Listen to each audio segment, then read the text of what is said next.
반갑습니다. 네, 오늘 나들이 가기 좋은 날인데 여러분들은 절로 나들이를 오셨네요. 어제 보니까 여기 우리 절을 우리 벚꽃이 이렇게 아름답게 피고 하다 보니까 이렇게 막 사진 찍으러 오신 사진 작가 이런 분들도 막 왔다 갔다 하시고 그러시던데, 지금 아주 그 벚꽃이 너무 아름답게 피어서 아주 참 천상세계 같습니다. 지난번에 제가 모든 경전을 독송하기 전에 정구업진언을 한다 해서 입을 청정히 하는, 말을 청정히 하는 그런 얘기를 좀 했었는데요. 그것과 좀 인연지어서 오늘은 말이라는 것의 힘, 그런 것이 얼마나 또 강하고 얼마나 크고, 또 말을 통해서, 언어를 통해서 어떻게 우리가 마음 공부를 좀 할 수 있는지에 대한 좀 재미난 하나의 방편이 좀 있어서 그걸 좀 소개를 좀 시켜드릴까 합니다. 부처님께서는 중국 선사 스님들 같으면 오로지 그 선에 관련된 법문만을 그냥 처음부터 끝까지 하시고 방편은 그냥 다 쳐내기만 하십니다. 그런가 하면 참 놀라운 점이, 우리 부처님, 석가모니 부처님은 무한한 자비심으로써 무한한 방편을 쓰고 계세요. 깨달음을 얻고자 발심한 사람들에게는 어떤 출세간에 대한 사성제의 괴로움을 완전히 벗어나는 가르침을 설함으로써 괴로움에서 해탈하는 방법을 가르치시지만, 아직 그 정도까지 근기가 되지 않은 사람들에게는 다양한 방편을 가지고 다양한 방법으로 마음을 조금씩 이렇게 근기를 높여갈 수 있는 다양한 방편들을 설하고 계십니다. 그래서 쉽게 착한 일을 하라고 연기법을 가르치기도, 인과응보를 가르치기도 하시고, 예를 들면 정치인에게는 어떻게 하면 정치를 잘하는 방법을 임금들에게는 가르치기도 하셨고, 또 가정이 어떻게 하면 화목한지, 또 사업하는 사람에게는 어떻게 하면 사업을 잘할 수 있는지, 이런 다양한 어떤 방편을 설하셨죠. 또 어떤 경전들에 보면은 이렇게까지 디테일하게 참 자상하게 하셨나 싶을 정도로 육방예경 같은 데 보면은 가족에게는, 남편이 아내에게는 어떻게 하고, 아내는 남편에게 어떻게 하고, 스승에게는 어떻게 하고, 자식에게는 어떻게 하고, 또 직장에서 밑에 사람에게는 어떻게 하고 위에 사람에게 어떻게 하는지를 아주 이렇게까지 세세하게 하셨나 싶을 정도로 아주 세세하게, 예를 들면 남편들에게, 아내에게 가끔 장신구도 좀 사주고 팔찌나 좀 이렇게 이런 것도 사주고 하라고, 심지어 이런 얘기까지도 어찌 보면 참 부처님으로서 저런 얘기까지 하시나 싶을 정도의 아주 다양한 방편의, 다양한 근기들의 모든 이들을 위한 방편 설법을 하셨습니다. 그럼으로써 조금씩 이렇게 근기를 올라가서 결국에는 모든 괴로움에서 완전히 벗어날 수 있도록 그런 출세간의 높은 수준의 어떤 법문을 하셨죠. 그 대표적인 것 중에 하나가, 우리들에게 사실은 우리 본성을 확인한다는 것은, 본래 깨달음을 얻고 나면은 저절로 너와 내가 둘이 아닌 하나가 되어서 동체대비심이 저절로 이렇게 된다는 거거든요. 사실은 동체대비심이나 불교에서 말하는 자비심, 사랑이라는 것은 억지로 사랑을 막 만들려고 노력하는 것이 아닙니다. 본질에서는 우리 본성을 확인하고 나면, 다시 말해서 모든 괴로움이 사라지고 나면, 이 삶의 본질이 무엇인지를, 이 공성을 딱 깨닫고 나면 너와 내가 둘이 아니다라는 동체에 대한 자각, 그래서 동체대비심이 저절로 일어날 수밖에 없어서 자비심과 사랑이 우리의 그냥 일상적인 삶이 될 수밖에 없다는 얘기를 하는 겁니다. 그럼에도 불구하고 부처님께서는, 그렇지만 일반 중생들에게는 자비를 실천하고 사랑을 실천하고 자비심을 연습하고 나 자신을 먼저 사랑하고 타인들을 사랑해주는 마음의 연습을 통해서 자비심을 증장시키도록, 예를 들면 자비관이라는 법을 설하시거든요. 그래서 지금도 남방불교에서는 우리가 법회 때마다 반야심경을 독송하듯이, 남방불교에서는 법회 때마다, 특정한 모임이 있을 때마다 자비관을 먼저 반야심경 독송하듯이 낭독하고, 그리고 이제 법문을 듣고 수행을 하고 하거든요. 그처럼 이 자비관이라는 것을 통해서 내가 평안하고 안락하고 완전한 행복을 얻기를 발언하고, 또 내 주변 사람들이, 가까이 있는 내 가족들이 행복과 평안과 안락을 발언하고, 내 주변에 있는 우리 도반들, 또 우리 친척들, 내 친구들, 주변에 있는 무수히 많은 사람들에게, 나아가서는 이 세상의 일체 모든 중생들이 모두가 함께 행복하고 평화롭고 안락하기를 발언해주고 기도해주고 축원해주는 마음을 내라, 이게 뿜어내라, 방사해라, 내 마음에서부터 그 자비심을 방사해내라, 이런 얘기를 합니다.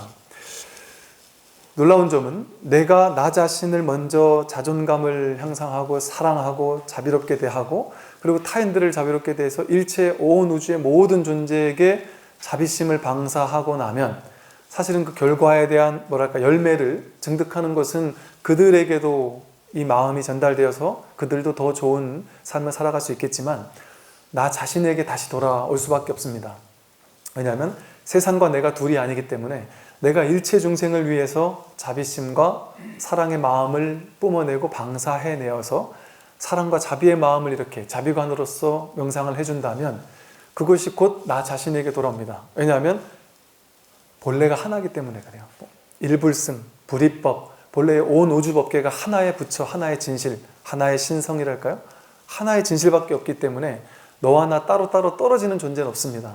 내가 상대방에게 베푸는 것은 곧 나 자신에게 베푸는 것과 똑같고, 상대방에게 말과 행동과 마음을 어떻게 내느냐에 따라서 그것이 곧 내가 나 자신에게 행하는 것과 똑같은 결과를 가져옵니다. 이런 면에서 부처님의 참 그 다양한 어떤 자비의 방편들을 좀 주목하지 않을 수가 없는데요. 요즘에 이 부처님의 자비관에 이제 비견할 수 있을 만하다 싶을 만한, 요즘도 아니죠. 이제 벌써 이거 한참 쉽게 말해 뜬 지가 한 10년 넘은 것 같아요. 뭐냐면 한때 이게 막 지금도 이제 일부 무슨 그 뭐 영성단체나 명상단체나 또는 이런 뭐 시크릿 같은 어떤 이런 것들을 좋아하는 사람들이나 이런 사람들이 많이 실천하고 있는 방법이기도 합니다.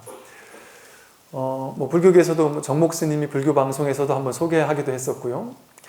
그 이제 호포노포노라는 그게 있어요. 이게 옛날에 한참 막 이렇게 유행했었어요.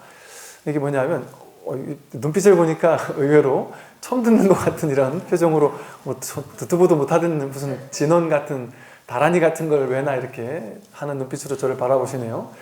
이게 되게 많은 사람들이 또 영성단체에서 많이 하는 어떤 수행 방법이기도 합니다.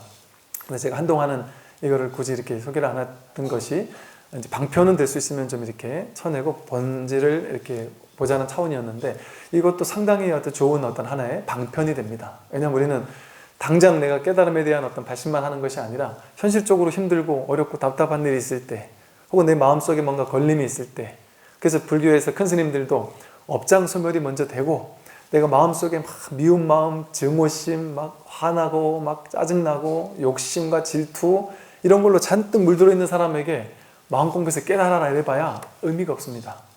자기 마음속에 5만 가지 번뇌망상으로 들끓고 있는데 어떻게 마음을 고요히 하라 된다고 고요해지겠습니까? 먼저 이 마음부터 고요히 하고, 불 끓는 이 삼독심이라고 하듯이 막 불타는 이런 번뇌망상부터 조금 잠재하고 이렇게 잦아들게 하고 치유하고 정화를 하고, 그래주고 나야 뭔가 이 공부도 딱 들어올 수 있다는 것이죠. 그런 면에서는 이것도 아주 좋은 하나의 방편이 될 수가 있습니다. 이게요, 고대 하와이에서, 하와이 그 옛날 보면 옛날 원주민들 이런 분들이 보면 다양한 어떤 치유법 이런 것들을 행했습니다. 동서양을 막론하고, 동양에서는 그것들이 지금 잘 전해져 내려와서 예를 들면 뭐 한의학이나 이런 대체의학이나 이런 쪽으로 이렇게 되었고, 지금 서양에서도 그나마 지금 이제 조금씩 이런 것들을 발굴해내고 있죠. 근데 옛날 서양 같은 데서도 뭐랄까요, 그 마녀 사냥이라고 해서 그냥 그 당시 그 곳곳 마을마다 있던 다양한 방편을 쓰던 치유사들이랄까요? 또는 어떤 영적인 치유사들, 이런 사람들을 그냥 다 이렇게 막 불태워서 죽이고 이러면서 화형을 시키고, 이런 일이 있기 전까지만 해도 각 동네마다 예를 들면 지금 우리로 말하면 이게 무슨 침 잘 놓는 사람, 무슨 약초를 잘하는 사람, 이런 마음을 통해서 치유를 하는 사람, 심지어는 언뜻 보면 꼭 무당 주술하는 것 같지만 그런 어떤 주술행위를 통해서 뭐 이렇게 치유를 하는 사람, 뭐 5만 가지 다양한 어떤 전통부터 내려오던 그런 어떤 우리 인류 역사의 어떤 자산 같은 것들이 있었죠. 영적인 자산들이.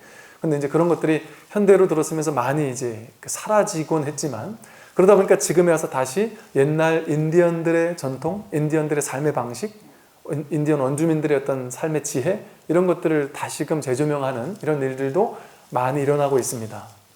우리나라도 보면 뭐 류시화 시인부터 시작해서 다양한 사람들이 옛날 어떤 그 원주민들, 인디언들 이런 사람들의 지혜를 소개하기도 했었어요. 근데 그런 것들을 보면 몸에 대한 치유에서부터 마음에 대한 치유, 그리고 또 어떤 경우에는 그 두 개가 둘이 아닌 하나라는 사실을 알기 때문에 마음 공부를 통해서 심지어는 몸의 치유까지 행하는 이런 일들까지도 다양하게 이렇게 일어납니다. 뭐 우리나라도 곳곳에 보면은 그 정말 뭐 한의사나 약사가 아니더라도 이게 법에서 봤을 때는 약간 뭐 우리 전문 용어로 야매라고 할 수도 있겠지만, 이거를 야매라고 할 수 없을 만한, 사실 저희 우리 친척 할머님 그때 딱 말씀드리기 뭐해서 제가 그냥 대충 친척 할머니라고 말씀드리는데 아주 용하게 침을 잘 놓으셨거든요. 저희가 어디 조금만 아프면 신기하게 그냥 탁 보면은 어디가 어떻게 안 좋은지를 떡 아세요. 그러고서 침을 탁 놔주시면, 어릴 때 항상 그렇게 그 침도 맞고 이러고 살았던 기억이 있거든요. 그런데 당신이 이제 쉽게 말해 자격증이 없으신 분이다 보니까 전국에서 막 침을 맞으러 오시는데도 불구하고 그 할머님께서 한 두어 번 그 경찰서 잡혀간 적이 있는 것 같아요. 불법 시술한다고. 예. 하여간 뭐 어쨌든 뭐 그건 이제 그렇다 치고, 뭐 그런 이제 현대 그렇다 치고, 그래서 이것도 어찌 보면 이건 어떤 그런 뭐 몸에 대한 치유 뭐 이런 것도 약간의 이제 포함되는 거긴 하지만, 이건 뭐냐면요, 인도 하와이에 있는 그 섬 원주민들, 나아가서는 뭐 사모아나 또 뉴질랜드나 남태평양의 섬에 있던 많은 원주민들이 이 방식을 오랫동안 고대로부터 내려오는 어떤 치유법이었다는 겁니다. 그래서 용서와 화해를 통해서 삶의 문제를 해결하는 방법, 그리고 또 내면에 쌓인 이게 이제 불교에서 말하는 것과 본질이 조금 비슷합니다. 그래서 제가 이제 소개를 한번 해드리는 거예요. 이 호오포노포노 치유법이라고 이렇게 보통 불리는데, 이 원리가 어떠냐면, 내면에 우리가 삶에서의 다양한 문제들, 괴로움들이 어디서 만들어지느냐, 어떻게 해서 만들어지냐의 원인을 뭘로 보느냐 하면, 우리 내면에 쌓여있는 유해한 에너지, 좀 쉽게 말하면 과거에 지어왔던 많은 과거 경험들이 기억으로 자리 잡고, 혹은 그게 트라우마로 남거나 뭔가 이 내면 아이처럼 뭔가 이렇게 딱 자리 잡고 있던 많은 것들, 그래서 과거에서부터 경험을 통해 만들어졌던 수많은 생각들, 뭐 아픔 또는 괴로움, 힘들었던 생각들, 뭐 트라우마, 이런 모든 것들이 우리 마음 가운데 쌓여 있다는 것이죠. 죄의식, 뭐 이런 괴로웠던 기억, 아팠던 기억, 누구한테 욕 얻어먹은 기억, 상처받은 기억, 이런 것들이 내면에 잔뜩 쌓여 있다 보니까 그 내면의 생각, 기억이죠. 그것은 하나의 생각과 기억으로서 우리 무의식 중에 이렇게 자리 잡고 있다가 그게 하나의 필터가 된다는 것이죠. 그래서 현재를 봤을 때 그냥 아름답게 봐줄 수도 있는데, 내 내면에 그런 어둡고 탁한 필터가 있다 보니까 자꾸 세상을 아름답게 보지 못한다는 것이죠. 좋게 볼 수 있는 것도 짜증나게 보고 기분 나쁘게 본다는 것이죠. 사실 동일한 한 사람을 보고, 동일한 하나의 행동을 보고, 어떤 것을 보고 그냥 활짝 웃으면서 받아들여주는 사람이 있는가 하면 그게 아주 안이 꼽고 보기도 싫고 이런 사람도 있어요. 똑같은 기사가 나거나, 예를 들어 연예인이 무슨 복을 지었다, 무슨 보시를 했다, 기부를 했다, 그런 기사 밑에도 정말 찬탄한다, 참 대단하다 이렇게 칭찬하는 댓글이 있는가 하면, 그래 니 잘났다 뭐 하면서 막 5만 가지 욕을 쓰는, 악플을 쓰는 사람들도 있거든요. 그러니까 무엇을 보든 내 마음의 내면에 어둡고 탁한 에너지가 잔뜩 쌓여 있으면 아름답게 보이지를 못한다는 것이죠. 그래서 먼저 내면에 있는 그 기억을 정화하고, 어둡고 아주 탁했던 에너지들, 이런 것들을 먼저 정화하지 않으면 세상을 아름답게 볼 수도 없고, 그렇게 어둡고 탁한 에너지, 이걸 불교에서 말하는 업장이라고 할 수 있겠죠. 이런 어떤 경험, 업장 혹은 분별망상이라고 할 수 있습니다. 식을 우리 이제 의식 분별심이라 했는데, 의식 분별심으로써 업장이 모인단 말이죠. 그 식이 이제 잠재된 것을 우리는 아레아식이라고도 하고 그러지 않습니까? 그래서 이 식이 마음 가운데 어떤 분별망상이 되어서 그걸 가지고 걸러서 세상을 바라본다는 것이죠.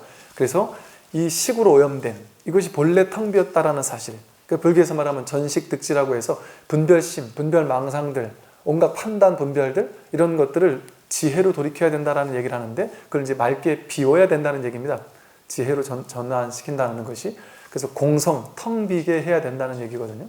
그걸 이제 업장소멸이라는 표현도 씁니다. 그래서 우리 불교로 말하면 이 호호포노포노 치유가 하나의 업장소멸할 수 있는 하나의 방법이죠. 그래서 그 분별망상을 정화하는 이런 하나의 방법일 수 있습니다. 그래서 여기에서는 그 문제의 원인은 과거의 경험 정보인 기억과 관련된 수많은 생각들에 있다라고 보고요. 그래서 이 과거의 고통스러웠던 기억이나 생각을 방출해 내어야지만 내면이 정화가 된다라고 봅니다. 그리고 이 현실, 지금 우리 앞에 펼쳐진 이 현실, 내 인생이 지금 현재 괴롭다거나 즐겁다거나 병이 왔다거나 나를 괴롭히는 사람이 나에게 찾아왔다거나 일을 하면 자꾸 수술 풀리지가 않고 자꾸 장애가 생긴다거나 자식에게 문제가 생겼다거나 남편에게 생겼다거나 부모님에게 문제가 생겼다거나 5만 가지 어떤 문제가 됐든 병이 되었든 뭐가 됐든 현재가 딱 드러나는 것은 100% 과거 기억이나 생각이나 분별이 현재 현실화된 거다. 이게 이제 쉽게 말하면 인과응보를 얘기하는 거죠. 과거의 원인을 내가 지어놨기 때문에 그게 현재로 지금 이 순간에 내 현실로 다가온 것이라는 것이죠. 이 말은 곧 무엇을 얘기하냐면 저도 그런 얘기를 많이 했지만 불교를 공부하는 사람들이 지혜가 생겼을 때 첫 번째 마음 자세가 어떻게 달라지느냐, 바깥을 탓하는 일이 없어진다라고 말씀을 드렸습니다. 외부를 탓하고 너를 탓하고 세상을 탓하고 부모님을 탓하고 남편을 탓하고 그러지 않는다. 그 말은 뭐냐면 모든 삶의 결과는 나 자신이 끌어당긴 것이다. 내 인연법이다. 내가 지은 것을, 내가 뿌린 것을 내가 거두는 것이다. 즉 남들이 원인이라고 느끼지만 사실은 100% 책임은 나 자신에게 있다는 것이죠. 이렇게 100% 현실은 내가 만든 문제다라는 사실을 딱 가져와야지만 이걸 치유할 수 있는 힘도 나 자신에게 있다라는 사실을 인정하는 게 돼버립니다. 내 바깥에 나를 괴롭히는 무언가가 있다라고 여기기 시작하면 그 치유할 수 있는 힘을 바깥으로 넘겨주는 거예요. 그러니까 실제 나에게 그 힘이 없어집니다. 내가 삶을 바꿔낼 수 있는 힘이 없어져요. 왜? 나는 돈이 없으니까 괴로워. 돈이 있어야만 행복해라는 건 돈이라는 어떤 바깥에 있는 어떤 물질적인 대상에 내 힘을 넘겨줘 버리는 겁니다. 그럼 돈은 있을 수도 있고 없을 수도 있거든요. 그러니까 내 힘이, 내 행복이 그 돈의 유무에 저당 잡히는 결과를 초래할 수밖에 없는 것이죠. 이처럼 모든 문제의 원인을 바깥으로 돌리기 시작했을 때 100% 내 책임이라는 생각이 없을 때 그때 내 삶을 내 스스로 바꿔낼 수 있는 힘이 사라지는 결과를 스스로 만들어내는 것이죠. 그래서 100% 내 현실에 대한 책임은 나 자신에게 있습니다. 그것을 이 호호포노포노에서도 강조를 합니다. 불행과 괴로움은 100% 내 책임이다. 내 책임이다. 내 문제다. 바깥의 문제라는 것은 없다. 심지어 나아가서 어느 정도까지 얘기를 하냐면 어떤 사람의 문제가 생겼다. 남들이 나와 인연된 다른 사람이 문제가 있다. 사실 그것도 그 사람과 나와 인연 맺은 것 자체는 이미 그것을 통해서 내 안에 있는 어떤 문제를 우리는 볼 수 있다는 것이죠. 거울처럼 볼 수 있다는 것이죠. 그래서 그 상대방의 문제를 가지고 나에게 찾아왔을 때 그 상대방의 문제지만 그 상대방의 문제를 내 문제라고 여기면서 내가 그 사람을 진짜 나 자신과 둘이 아니다라는 마음으로 그 사람을 치유해주기 시작하고 그 사람에게 그 문제를 풀어주고 해결해주기 시작하면 그 사람의 문제가 풀어짐으로써 나와 연결된 둘이 아닌 하나의 존재이기 때문에 그 사람의 문제가 풀어졌을 때 내 안에 있는 업장도 같이 소멸된다는 것이죠. 그래서 사실 우리가 우리 불교에서도 그러죠. 상구보리 하와 중생이라고 해서 내가 내 혼자만 깨달음을 얻고 나 혼자만 절에 다니고 나 혼자만 마음 공부를 해서 나 혼자만 행복하면 돼 하는 생각을 소승이라고 좀 폄하를 하죠. 그래서 대승이라는 말은 뭐냐면 내 혼자만 깨닫고 내 혼자만 행복해서는 안 된다. 모두가 함께 가야 하고 함께 정말 이 자비와 사랑을 나누어야 하고 지혜를 나누어서 함께 행복해야 된다라는 얘기를 하는 이유도 여기에 있습니다. 그걸 보살승이라 그래요.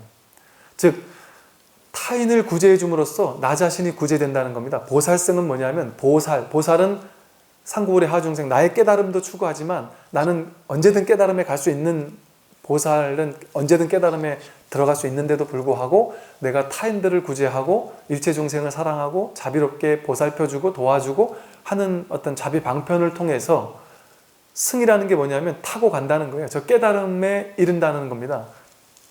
보살이라는 탈 것을 타고 저 깨달음으로 갈 수 있다는 거거든요. 즉 타인을 구제해 줌으로써 내가 구제된다는 소리입니다. 타인에게 복을 지음으로써 내가 복덕이 구족되고, 누군가를 도움으로써 내가 도움을 받게 되고, 보시를 행함으로써 내가 오히려 더 부자가 될 수 있다는 것이죠. 왜 그러냐? 타인이 곧 나 자신이기 때문에 그렇습니다. 너와 내가 둘이 아닌 동체 대비의 하나의 존재, 한 몸이기 때문에. 동체라는 말이 하나의 몸이라는 거잖아요. 온 우주법계 전체가 하나입니다. 그래서 타인을 돕는 것은 곧 나 자신을 돕는 것과 똑같은 것이죠. 이것처럼 이것을 이 호포노포노에서는 재미난 이야기를 통해서 이제 이야기를 풀어가고 있는데요. 이것을 전수받았던 어떤 많은 사람들 가운데 이걸 많이 이렇게 책을 내고 해서 이렇게 좀 주목했던 최초의 사람이 휴렌이라는 박사였는데, 이 사람은 1984년부터 87년까지 그 하와이 그 종합병원 내에 정신병동에서 임상심리학자로 근무를 했었답니다. 근데 이때 거기 수용되었던 그 정신병동에 수용되었던 사람들이 마약이나 강간이나 살인이나 폭력 전과자, 이런 아주 쉽게 말해 구제하기 힘든 만큼의 아주 고통받는 사람들일 뿐 아니라, 거기 있는 병동에 있는 의사들, 임상심리학자나 이런 간호사나 이런 분들이 그 사람들을 마주하기도 두려울 정도로, 아주 불쾌할 정도로, 힘들 정도로 되게 힘들고 괴로운 이런 대상들이었다는 것이죠. 그런데 이 휴렌 박사가 내가 이 병원에 오게 되고 이 정신병동에 오게 되고 이 사람들을 내 환자로 만나게 된 것은 이것도 나와 이 사람들 간에 연결되어져 있는 하나의 내공부다. 저 사람들을 치유하는 거지만 저 사람을 치유해 줌으로써 내공부가 된다. 또 내 내면을 치료함으로써 저 사람의 내면이 함께 치유가 된다. 너와 내가 둘이 아닌 하나이기 때문에 내 마음과 저 사람들의 마음이 지금 내가 이 병원에 근무한다는 자체는 벌써 서로 연결되어져 있는 하나라는 것이죠. 이런 자세가 상당히 중요합니다. 여러분들이 인연을 맺은 사람은 나와 연결되어진 나와 둘이 아닌 하나의 존재이거든요. 이런 마음을 내는 것 자체가 벌써 우리를 서로 연결시켜 줍니다. 하다못해 내가 그냥 별 관심이 없던 화분이었는데 갑자기 내가 눈에 들어와서 그 화분을 집에 가서 물을 주기 시작하잖아요. 그러면 내 마음이 화가 날 때 화분에 있는 그 검유계를 연결하면 화분의 파동이 막 스트레스를 받는답니다. 내가 기분 좋을 때 화분의 파동도 아주 좋아진다는 것이죠. 이처럼 내가 인연을 맺었을 때, 내가 마음을 냈을 때 그 사람과 연결되기 시작합니다. 저도 예를 들면 이제 그런 느낌들이 들어요. 이렇게 이제 금년사를 왔고 금년사에 나오는 이제 불자분들이 계십니다. 계시면 여기서 뭐랄까, 이제 저는 어찌 보면 제가 사실은 법회를 열심히 하든 열심히 안 하든 뭔 차이가 있겠습니까? 어찌 보면. 근데 참 그런 마음들이 듭니다. 이렇게 오신 분들에게도 제가 정말 여러분과 제가 둘이 아닌 인연이 있기 때문에 이렇게, 우리는 그래서 불교에서는 옷깃만 스쳐도 500생의 인연이니 3생의 인연이니 이런 표현을 쓰는 것이, 어딘가에서 어찌 보면 불교식으로 방편으로 얘기를 한다면 어느 때 여러분과 저는 부모와 자식으로 만났었던 때도 있었을 것이고, 어쩌면 이제 이런 표현을 제가 한 번씩 쓰는데요. 여러분이 그렇게 미워하던 누군가가 내 자식에게 야, 너 쟤한테만 이겨라 라고 했는데, 그 이기라고 했던 그 경쟁자라고 생각했던 그 친구가 과거 전생에 여러분이 그렇게 눈물을 흘리면서 어쩔 수 없이 헤어질 수밖에 없었던 자식이었을 수 있고, 여러분과 제가 옛날 어느 수행처에서 함께 공부하던 도반이었을 수도 있고, 혹은 여러분들이 저의 스승이었을 수도 있습니다. 그래서 저를 스승으로 잘 지도해 주었기 때문에 제가 그 빚도 갚을 겸 여러분들을 돕기 위해서 여러분들에게 이렇게 또 법회를 해드리는 또 이런 인연이 됐을 수도 예를 든다면 있을 수 있겠죠. 물론 방편의 이야기지만, 이거는 하나의 망상이지만, 이처럼 서로 연결되어져 있는 하나의 공동체라는 의식, 하나의 승가가 그렇게 해서 중요한 것이거든요. 하나의 승가 공동체라는 의식, 그 공동체라는 의식을 가지게 되면 서로가 연결되기 시작합니다. 그러면 이게 이제 그것을 상징하는 것이 이제 불교에서 말하는 축원이에요. 스님들이 이렇게 축원을 하는 이런 문화가 불교 안에 이렇게 있는 이유도 그런 거거든요. 서로 연결되어 있는 이들에게 내가 이런 마음을 내고 이렇게 함께 기도하고 그들이 가진 문제, 아픔들을 함께 내 문제로서 내 문제와 동일하게 하나로서 같이 마음을 냅니다라는 어떤 그런 의미를 지닙니다. 그래서 불자들이나 스님들께서도 신도님들한테도 항상 그런 얘기를 하잖아요. 뭐 좋은 일 있으면, 그러니까 저도 그런 얘기를 많이 들어요. 처음엔 좀 불교에 와서 좀 신기하죠.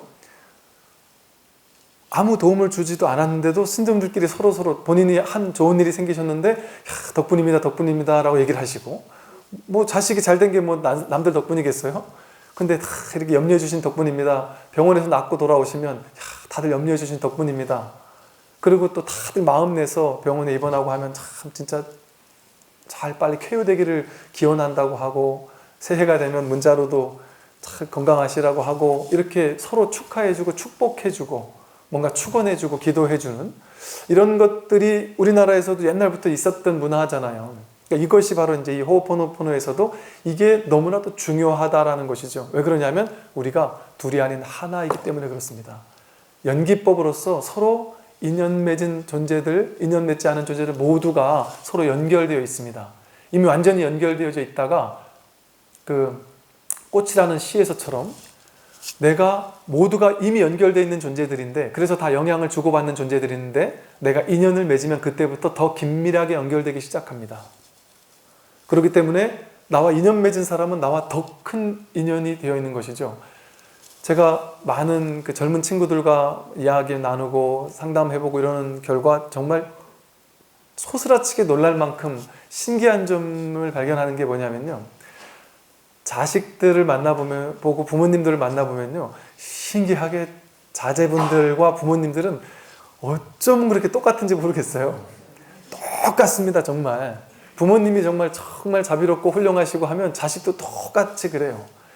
근데 아직 아이들이 뭔가 문제가 많고 괴로워하고 힘들어하고 이러면 그 부모님을 만나면 똑같이 정말 그렇게 비슷할 수가 없습니다. 이게 저절로 훈습이 되는 거거든요. 그 파장, 그 에너지, 그것이 저절로 영향을 미치는 겁니다. 그래서 여러분들도 이 불교에서도 훈습하는 공부라고, 불법 공부는 훈습 공부라고 하는 게, 그래서 그냥 와서 법문을 듣기만 해도, 이 절에 와서 좋은 말씀을 듣기만 해도 저절로 공부가 된다는 이유가, 그냥 이 분위기에 젖어들기만 해도 저절로 내 업장이 정화가 되고, 저절로 이렇게 같이 함께 기도해주고 함께 축원해주고 이런 것에 젖어들기만 해도 저절로 내면의 업장이 소멸될 뿐 아니라, 이 금년사에 예를 들어 200명, 300명이 모여가지고 기도를 한다. 실제 미국에서 이런 연구를 했습니다. 미국 샌프란시스코인가요? 거기서 이 연구를 한 학자가 몇 명이 모이면 샌프란시스코 전체를 이렇게 변화시킬 수 있는지를 이렇게 연구를 했더니 한 임계점이 한 700명 정도가 뭐 몇 퍼센트만 모여서 기도를 하면 그게 그 도시 전체를 바꾸더라는 것이죠. 그러니까 즉 명상하는 사람들이 모여서 몇백 명이 모여서 명상을 시작했는데, 그 명상하는 그 시간 동안 그 도시 전체의 범죄율이 확 없어졌답니다. 그다음 명상이 끝나고 나서 다시 똑같이 되더라, 이런 얘기가 있거든요. 그래서 보니까 한 700명 정도를 모아놓고 명상을 했더니 실제 그때 범죄율이 확 떨어지더라는 것이죠. 그리고 옛날에 이제 우리 불교계에서도 또 다양한 뭐 스님들이나 이런 저런 법문하신 것들 들어보면 그런 얘기들 합니다. 약간의 방편이기도 하지만 이제 그 스님들이 정말 공부 열심히 하는 스님이 계시면 뭐 농담 삼아 이렇게 뭐 10m 도인, 100m 도인 이런 식으로 얘기를 하는 게, 여러분들이 이런 거죠. 내가 공부하고 마음 공부를 내고 정말 밝은 마음으로 이렇게 자비를 뿜어내고 사랑을 뿜어내고 살면 내 주변이 10m, 100m가 내 주변 전체가 밝아진다는 거죠. 정말입니다. 제가 이렇게 이 직장인들이나 이런 사람들 또 보면은 한 사람이 바뀌었을 뿐인데 그 조직이 확 뒤바뀌는 경우가 놀라울 정도로 신기합니다. 한 사람이 들어왔을 뿐인데 완전히 뒤바뀌는 경우를 너무 많이 봤습니다. 또 한 사람이 아주 아주 안 좋게 생각하는 사람 한 명이 왔는데 조직 전체가 완전히 파탄이 납니다. 어찌 보면 절도 마찬가지죠. 이상한 사람이 와가지고 여기저기 다니면서 화합을 깨고 하면 절이 완전히 막 그냥 풍비박산이 나버립니다. 그래서 불교에서도 화합승이라 해서 화합이 중요하다고 하는 이유가 거기에 있어요. 부처님께서도 화합을 깨는 사람은 아주 강력하게 처벌하셨습니다. 묵빈대처라고 해서 그 사람에게는 모든 대중이 아예 말을 걸지 않았습니다. 일정 그 사람이 참여하는 기간 동안.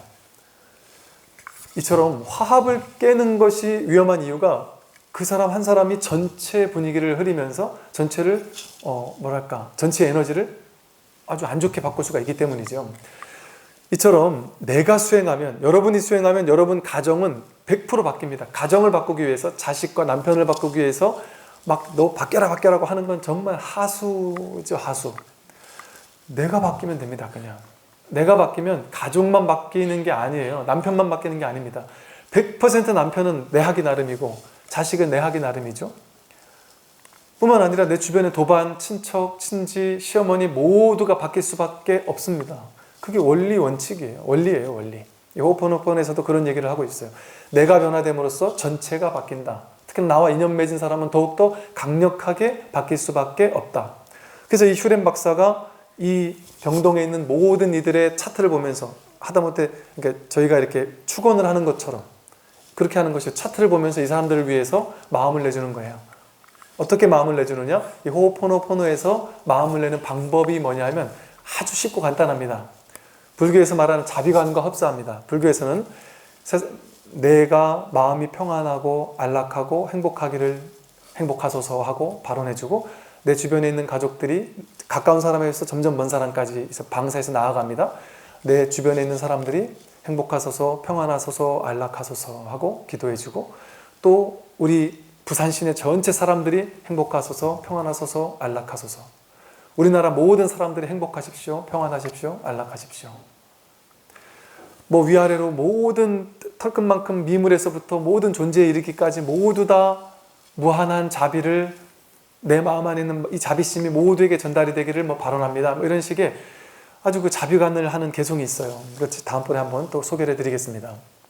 거기서 하는 것처럼 여기서는 그 자비관을 아주 간단하게 축소를 하면서 내 내면에 있는 안 좋은 과거의 어떤 누군가와 안 좋았던 거, 힘들었던 거, 죄의식 이런 탁한 에너지를 정화시키면서 무한한 세상 모든 사람들을 무한히 사랑과 자비로 감싸 안아주는 이런 것을 간단한 4마디 말로 실천 방법을 표현했기 때문에 이 호oponopono가 되게 세계적으로 되게 유명하게 한때 막 이렇게 유명해졌던 거예요. 그게 뭐냐면 이 모든 그 병동에 있는 모든 이들에게 이것을 마음속으로 행한 것이죠. 뭐냐면 간단합니다. 미안합니다.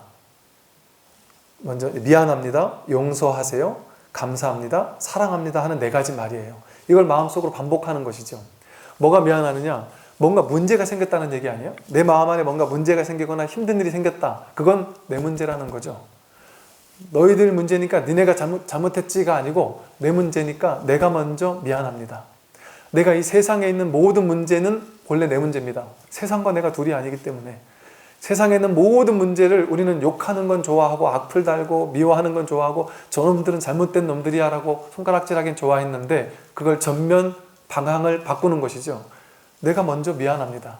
이 세상의 모든 문제들, 나에게 있는 문제, 여러분에게 있는 문제, 모든 문제를 내가 미안합니다 하고 먼저 미안해 하는 겁니다. 그리고 용서하세요. 혹은 나를 용서하세요 이럽니다. 세상 모든 사람들에게 내가 나 자신을 먼저 용서해주고 그리고 세상 모든 사람을 용서해줄 뿐 아니라 세상 모든 사람에게 나를 용서해 주십시오 하고 먼저 이렇게 하는 것이죠. 그럼으로써 내 마음 가운데 용서되지 못한 뭔가 막 짓눌려 있는 죄의식에서부터 모든 것들을 다 풀어내주는 겁니다. 다 용서해주고 감싸 안아주는 것이죠. 그리고 세상 사람들에게 있는 모든 세상 사람들 욕하고 저놈들이 잘못이라고 했던 모든 것들을 돌이켜서 다 용서해 주는 겁니다. 이 세상 모든 사람들을 다 용서해 줄 뿐 아니라 세상 사람들에게 부탁하는 겁니다. 이렇게 세상에 있는 모든 문제의 원인인 나를 모든 세상 사람들이 나를 용서해 주십시오. 내가 세상 용서해 줄게. 이거는 내 아상이잖아요. 나는 잘났고 너희들은 못났지만 내가 못난 너희들을 용서해 줄게. 이런 뉘앙스를 풍길 수 있거든요. 이 호oponopono에서 중요한 것이 이것을 반복할 때 중요한 점이 나다라는 아상을 세우지 말라는 겁니다. 이 말도 그렇게 되어 있어요. 나를 용서하세요 하는 겁니다. 너희들 용서해 줄 게가 아니고 나를 용서해 주십시오. 즉 내 문제라고 생각하는 것이죠. 세상의 모든 문제는 바로 내 문제다. 그러니까 나를 용서하세요. 그래서 미안합니다. 용서하세요. 그리고 나서 좀 이제 나아가서 모든 존재들에게 감사합니다 하는 거예요. 힘들고 괴롭고 답답한 일이 있다 할지라도 어쩌면 어제 죽었던 사람에게는 야, 그렇게 힘든 삶이라도 나는 살았으면 좋겠다 하고 감사하지 않겠어요? 사실은 하나하나가 내가 추구하고 욕망하는 무언가가 되지 않았기 때문에 결핍되어 있는 느낌이지, 사실은 그 결핍감, 내 스스로 만들어낸 추구심, 욕망, 집착, 이것만 내려놓으면 사실은 지금 이대로 이렇게 숨을 쉴 수 있다는 것이 얼마나 감사한 일입니까? 옛날에 무슨 가스실에 끌려 들어가서 강제로 이렇게 죽임을 당했던 사람들, 그런 사람들은 들숨을 마음껏 쉬지 못하고 죽어가거든요. 사실 우리가 이렇게 들숨을 제대로 쉴 수 있다는 것이 얼마나 감사한 일이에요.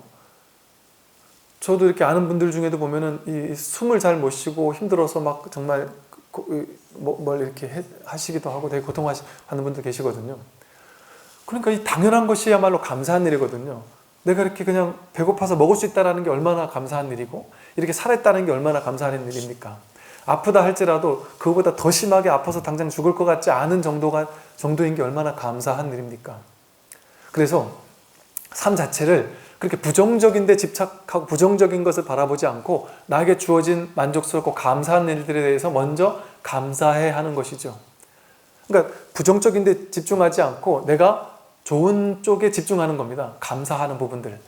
왜 그러냐면 여기 이 호흡노폰의 원리 중에 하나가 뭐냐면,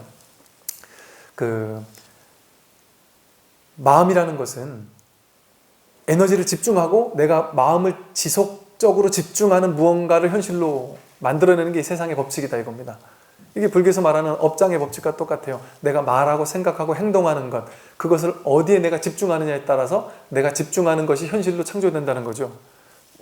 부정적인 걸 없애려고 집중하면 그 부정적인 거에 자꾸 집중하게 되잖아요. 부정적인 걸 없애려고 자꾸 부정적인 걸 생각하게 되잖아요. 그럼 내 머릿속에서 부정적인 걸 자꾸 떠올리게 된다는 것이죠. 그건 내버려둬라, 부정적인 건. 그냥 비껴두라는 거죠. 그냥 놔두라는 겁니다. let it be. 내버려두고, 그리고 나는 오히려 감사하고 고마운 점에 집중을 한다 하는 것이죠. 그래서 감사합니다 하고 사랑합니다. 이 일체 온 우주법계 일체 모든 존재가 나와 둘이 아닌 한 몸이기 때문에 온 우주 모든 존재를 사랑해 주는 것이죠. 감싸 안아 주는 것이고 있는 그대로 허용해 주는 것이고 존재 그대로 받아들여 주는 겁니다.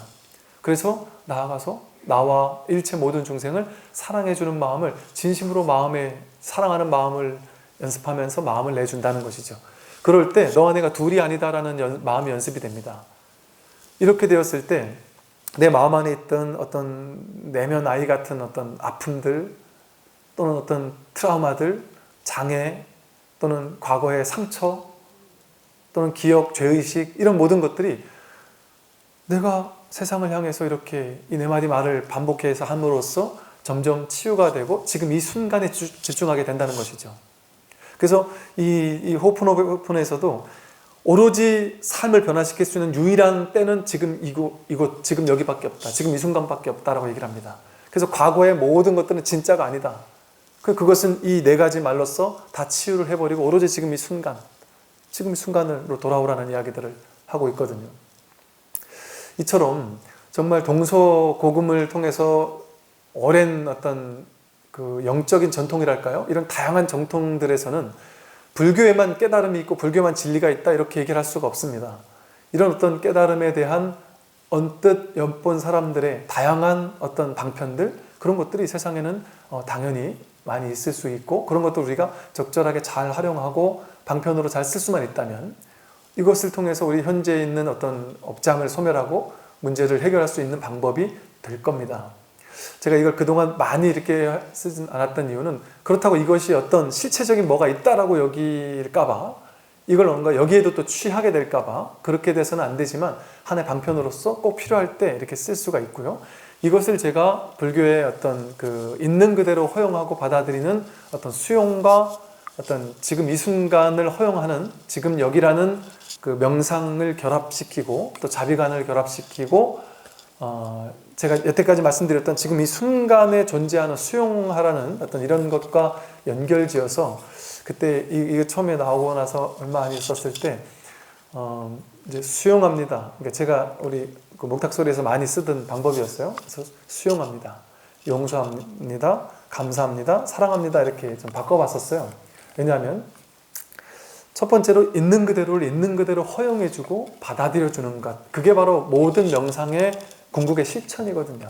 지금 이 순간으로 돌아와서 지금 이 순간에 나라는 존재를 온전히 허용해주고 나를 찾아온 모든 문제들, 나와 인연된 모든 존재들을 그대로 허용해주고 받아들여주는 게 사실은 사랑하는 것과 다름이 없는 것이고, 그래서 수용하는 것, 이 순간을 있는 그대로 허용해주고 이 순간에 주어진 모든 것과 싸우고서 해결하려고 애쓰거나 취하거나 버리려 하지 않고 있는 그대로 허용해 준다라는 어떤 이런 수용의 어떤 그 지혜, 이것을 좀 접목시켜서, 그래서 아마 목탁소리 카페나 이런 데 가보면 다들 댓글이 보면 수용합니다, 용서합니다, 감사합니다, 사랑합니다 이런 댓글이 많이 달려 있거나 이걸 줄여서 그냥 감사합니다, 사랑합니다 라고 달려 있는 이유도 거기에 있습니다.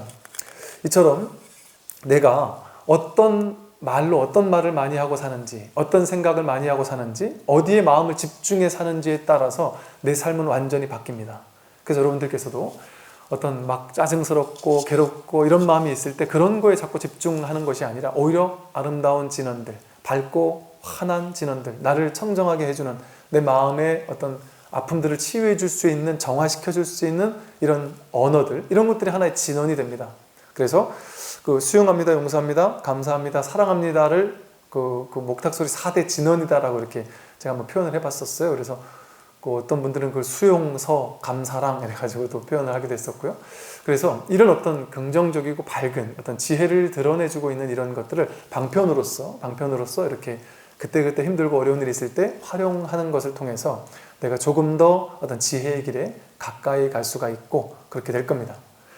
제가 만났던 어떤 보살님은 이렇게 어떤 분이 얘기를 하시는데, 상담을 해달라 해서 얘기를 하는데 말이 끝나지 않게 계속해서 한참 얘기를 하시는데 보니까 대본에 답이 탁 들어보니 많이 답이 나오더라고요. 근데 그분은 왜 그런지 본인이 모르시더라고요. 뭐냐면 본인이 우리 집안 전체가 정말 열심히 사는데 이상하게 되는 게 없고, 남편도 정말 성실하게 사는데 되는 게 없고, 성격도 좋은데도 이상하게 되는 게 없는 게 신기하고, 자식들도 정말 열심히 산다고 살고 그렇게 못한 것도 없는데 이상하게 되는 게 없고, 자신도 정말 나처럼 열심히 사는 사람이 없는데 어떻게 이렇게 되는 게 없는지 모르겠습니다. 도대체 왜 이렇게 우리 집은 되는 게 없죠? 답이 딱 나오죠. 말끝마다 되는 게 없다라고 스스로 말끝마다 연습을 하면서 사는 거예요.